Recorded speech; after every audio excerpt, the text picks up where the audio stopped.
The Dawes Plan also established guarantees for reparations payments, setting aside various sources of income within Germany to provide funds and shifting the responsibility for changing these funds from marks into foreign exchange from the German government to an agent general for reparations payments, who received marks within Germany. These marks were transferred into foreign exchange only when there was a plentiful supply of such exchange within the German foreign exchange market. This meant that the value of the German mark in the foreign exchange market was artificially protected, almost as if Germany had exchange control,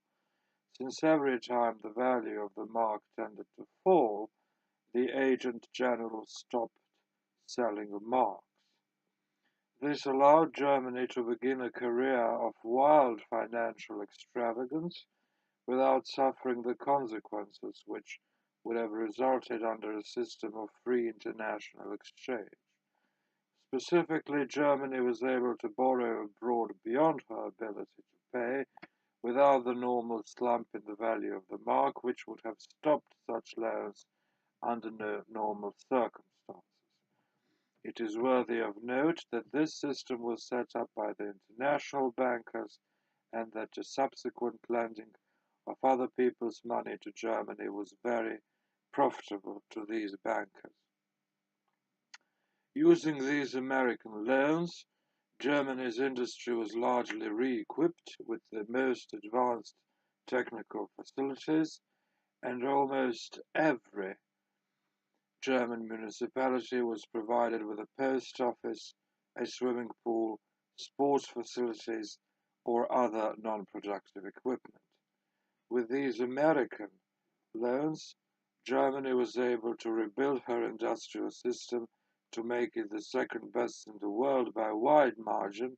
to keep up her prosperity and her standard of living in spite of the defeat and reparations, and to pay reparations without either a balanced budget or a favorable balance of trade. By these loans, Germany's creditors were able to pay their war debts to England and to the United States without sending goods or services. Foreign exchange went to Germany as loans, back to Italy, Belgium, France, and Britain as reparations, and finally back to the United States as payments on war debts. The only thing wrong with the system were A, that it would collapse as soon as the United States ceased to lend,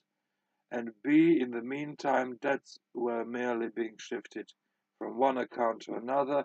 and no one was really getting any nearer to solvency. In the period 1924 to 1931, Germany paid 10.5 billion marks in reparations but borrowed